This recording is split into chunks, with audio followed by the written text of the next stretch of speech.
नमस्कार 99 न्यूज के इस बुलेटिन में आपका स्वागत है। मैं हूं आपके साथ सोमनाथ तिवारी। बढ़ते हैं आज की खबरों की ओर।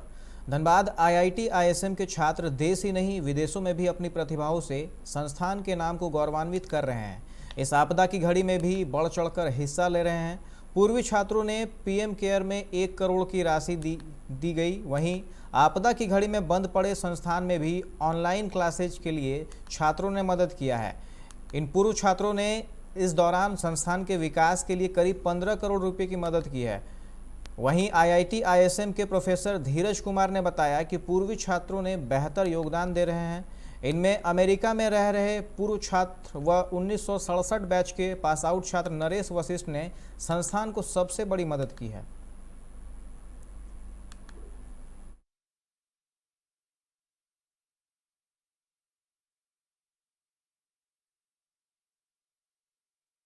अगर आप ईरा देखेंगे तो ईरा का फुल फॉर्म हो रहा है इंटरनेशनल रिलेशन एंड अलुमनी अफेयर्स। ये एक सेल एस्टेब्लिश हुआ था इंस्टीट्यूशन में और हम उसके डीन के तौर पे नियुक्त किए गए थे। और इसका जो एक्टिविटीज़ है, एक इंटरनेशनल रिलेशन हमारा है, एक अलुमनी अफेयर्स है, सोसाइटल मिशन है, इनोवेशन इंक्यूबेशन है और मीडिया एंड ब्रांडिंग है। ये सारे में क्या है कि एलुमनाई का योगदान आता है, इसलिए इसको ईरा के अंदर में ही सारे मिशंस को रखा गया था। तो पिछले 3 सालों में हम लोगों ने पहला काम किया कि एलुमनी को रीच आउट करना है, उनको इंस्टीट्यूट से क्या करना है, बॉन्डिंग इम्प्रूव कराना है। हम उनके पास गए, एलुमनाई के पास गए, एलुमनाई को अपना रिक्वायरमेंट बताएं और वो भी आगे आए अपने रिक्वायरमेंट के, हमारे रिक्वायरमेंट के हिसाब से उन्होंने अपना फुल सपोर्ट हमें दिया। उन्होंने हमें इस पिछले 3 सालों में 10 करोड़ से ऊपर के प्रोजेक्ट का फंडिंग किया है। निरसा के राजपुरा कोलियरी के बंद खदान में 2 दिन पहले डूबे बच्चे का शव बुधवार को एनडीआरएफ की टीम ने खदान से बाहर निकाला है। बताया जा रहा है कि बुधवार की सुबह बच्चे का शव खुद से पानी के ऊपर आ गया था।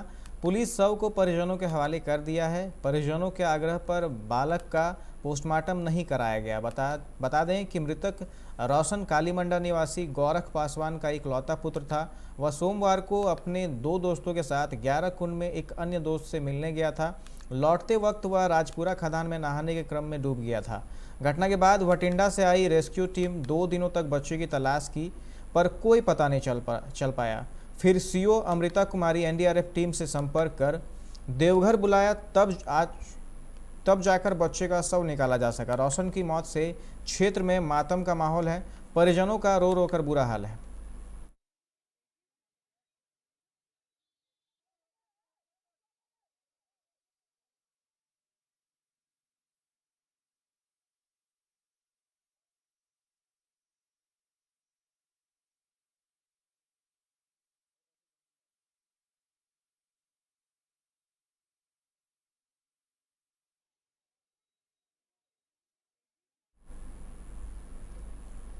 धनबाद नगर निगम कचरा डंप करने को लेकर बलियापुर में जमीन चिन्हित की है, जिसका विरोध शुरू हो गया है। बलियापुर के मुखिया प्रतिनिधि और गांव के स्थानीय लोग आज उपायुक्त से मिलकर बलियापुर में चिन्हित कचरा डंप को लेकर उपायुक्त को अवगत कराया और कहा कि यहां पर कचरा डंप होने से गांव के सभी लोग पॉल्यूशन से ग्रसित होंगे, जिससे बीमारी का खतरा हमेशा बना रहेगा।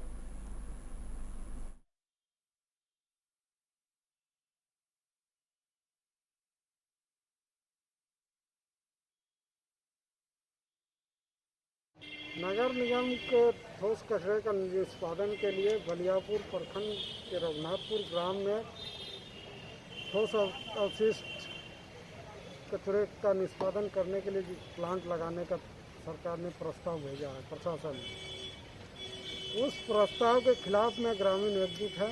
सबका ये है कि नगर निगम क्षेत्र में जो कचरे हो रहा है वो नगर निगम क्षेत्र में ही कहीं उसका निष्पादन किया जाए। देखिए, हम लोग का जो उपायुक्त महोदय द्वारा प्रस्ताव जो गया है, बलियापुर प्रखंड अंतर्गत रघुनाथपुर गांव में एक सॉलिड लिक्विड प्लांट बनना है। ठीक है, जो भी नगर निगम का कचरा होगा वहाँ उसको प्रोसेसिंग किया जाएगा। लेकिन उपायुक्त महोदय ने जो स्थल चयन किया है वो स्थल पूर्ण रूप से ग्रामीण क्षेत्र है और पूरा गाँव से घिरा हुआ है। और उनका जो 5 किलोमीटर का रास्ता है, उस सकरी गली जो गांव टोला का रास्ता होता है, उस टोले से कचरे का आना जाना होगा। तो हम लोग उपायुक्त महोदय से यही प्रस्ताव रखें कि सर कहीं से भी वो उपयुक्त नहीं है, कचरा फेंकने का जमीन उपयुक्त नहीं है वो। उत्तराखंड में कोरोना के कम होते मामलों को देखते हुए चार धाम यात्रा शुरू करने की तैयारी हो चुकी है। 1 जुलाई से 3 स्थानीय जिलों यानी रुद्रप्रयाग, चमोली और उत्तरकाशी के लिए चार धाम यात्रा शुरू की जा रही है। 11 जुलाई से पूरे प्रदेशवासियों के लिए चार धाम यात्रा शुरू होगी। इसके बाद अन्य राज्यों के लिए चार धाम यात्रा शुरू करने का निर्णय लिया जाएगा। इसे देखते हुए पर्यटन व परिवहन विभाग यात्रा की तैयारियों में जुट गई है। उत्तराखंड में चार धाम यात्रा पर अन्य राज्यों से आने वाले यात्रियों का रजिस्ट्रेशन अनिवार्य होगा। महाराष्ट्र के सतारा जिले के महाबलेश्वर स्थित गुफाओं में निपाह वायरस होने की पुष्टि हुई है। महाबलेश्वर को भारत में मिनी कश्मीर भी कहा जाता है। हर वर्ष वहां पर हजारों की संख्या में सैलानी पहुंचते हैं। वर्ष 2020 में पुणे के नेशनल इंस्टीट्यूट ऑफ वायरोलॉजी ने महाबलेश्वर की गुफा से चमगादड़ों की लार के नमूने लिए थे। इनकी जांच के दौरान ही इसमें निपाह वायरस मिलने की पुष्टि हुई है। आपको बता दें कि ऐसा पहली बार हुआ है कि महाराष्ट्र में इस तरह से इस वायरस की पुष्टि चमगादड़ों में हुई है। इस पुष्टि के बाद सतारा जिले के महाबलेश्वर, पंचगनी के पर्यटन स्थलों को फिलहाल बंद कर दिया गया है।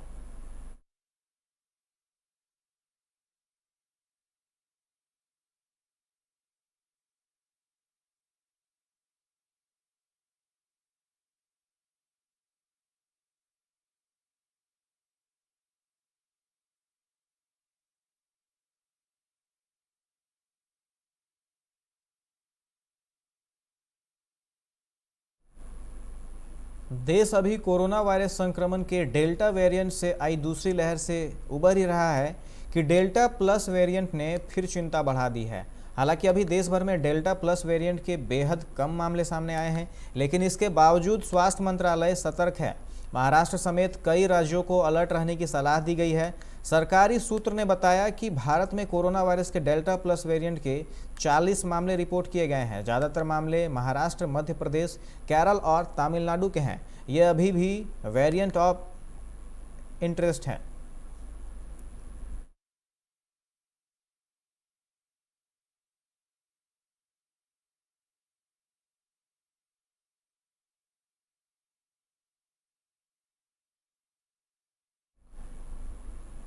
पंजाब कांग्रेस का अंतर्कलह खत्म करने में कांग्रेस हाईकमान भी नाकाम हो रही है।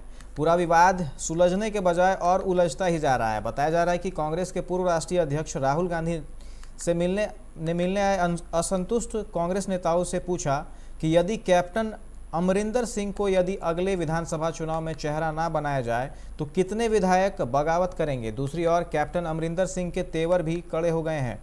उन्होंने कांग्रेस हाईकमान द्वारा गठित 3 सदस्यीय कमेटी के समक्ष अपने मुद्दे फिर रखें। उन्होंने पार्टी की कार्यवाहक अध्यक्ष सोनिया गांधी से मुलाकात के लिए फिर समय मांगा है। उनको अब तक सोनिया से मुलाकात के लिए समय नहीं मिला है।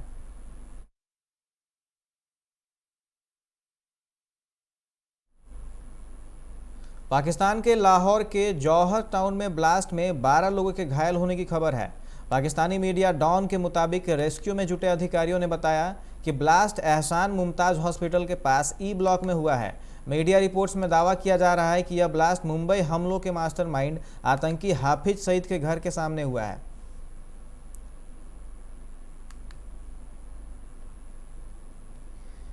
पीएमएल-एन की पार्टी के सांसद एहसान इकबाल ने पाकिस्तान के प्रधानमंत्री इमरान खान पर विदेशी ताकतों के इशारों पर काम करने का आरोप लगाया है। उन्होंने नेशनल असेंबली में कहा कि इन ताकतों के इशारों पर ही इमरान खान कह रहे हैं कि देश के परमाणु कार्यक्रम पर बातचीत की जा सकती है।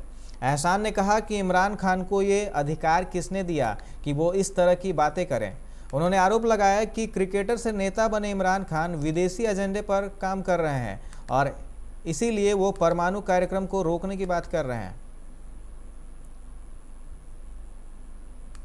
कोरोना के स्वदेशी टीके कोवैक्सीन के बच्चों के लिए इस्तेमाल की मंजूरी सितंबर तक मिल सकती है। अंग्रेजी न्यूज़ वेबसाइट इंडिया टुडे की रिपोर्ट के मुताबिक एम्स के डायरेक्टर रणदीप गुलेरिया ने उम्मीद जताई है। गुलेरिया ने कहा कि बच्चों पर कोवैक्सीन के फेज़ 2 और फेज़ 3 के ट्रायल के डेटा सितंबर तक आ जाएंगे और उसी दौरान बच्चों के लिए वैक्सीन की मंजूरी भी मिल सकती है।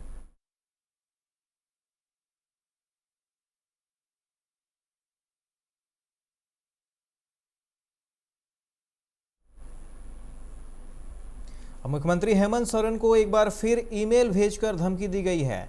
सेक्रेटरी टू सीएम के ईमेल पर यह धमकी भरा मैसेज आया है। धमकी के साथ साथ गाली गलौज भी किया गया है। यह चौथी बार है जब मुख्यमंत्री को ईमेल के माध्यम से धमकी भेजा गया है। झुंड से बिछड़े हाथी ने पथरौल के डहुआ जंगल में एक महिला और उसकी भतीजी को कुचलकर मार डाला। वहीं शाम में एक बुजुर्ग महिला को कुचल दिया।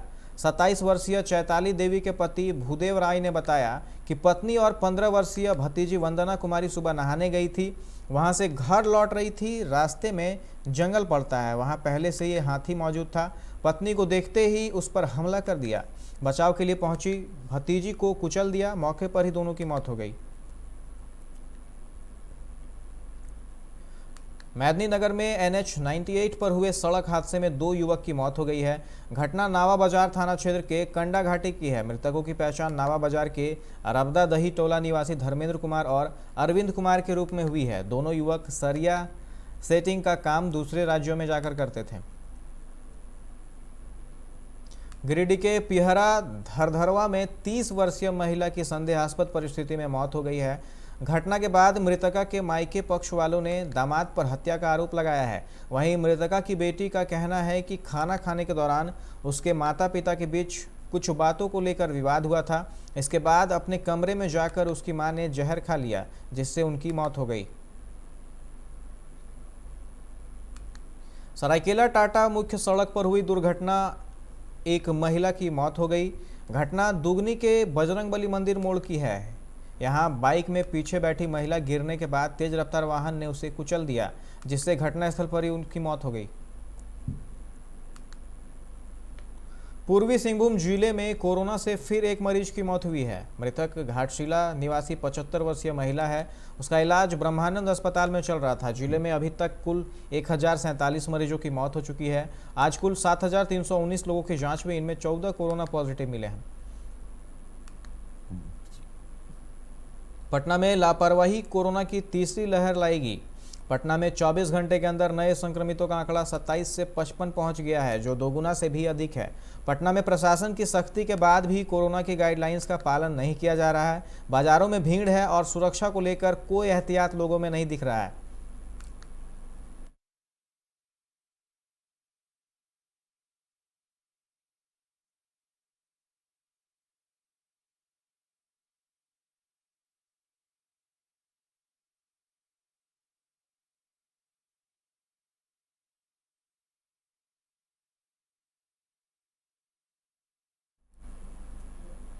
बिहार में आज से अनलॉक 3 की शुरुआत हो गई है। इसमें बड़ी रियायतें दी गई है।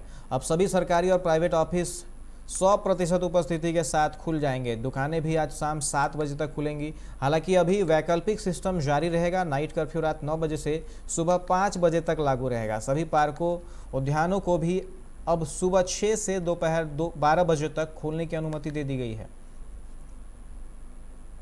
पटना के IGIMS में ब्लैक फंगस से एक मरीज की मौत हो गई। मरीज के नाक से लेकर मुंह व ब्रेन तक ब्लैक फंगस का संक्रमण फैल चुका था।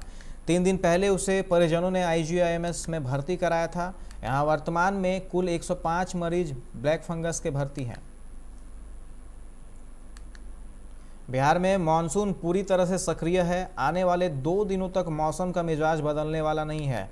इस दौरान प्रदेश के सभी जिलों में बारिश और वज्रपात की संभावना है। राज्य के 7 जिलों बक्सर, भोजपुर, रोहतास, भभुआ, औरंगाबाद, जहानाबाद, अरवल में 24 से 48 घंटे में बारिश का विशेष अलर्ट है। वहीं मधुबनी, दरभंगा, सारण और मुजफ्फरपुर में बारिश होने के आसार हैं।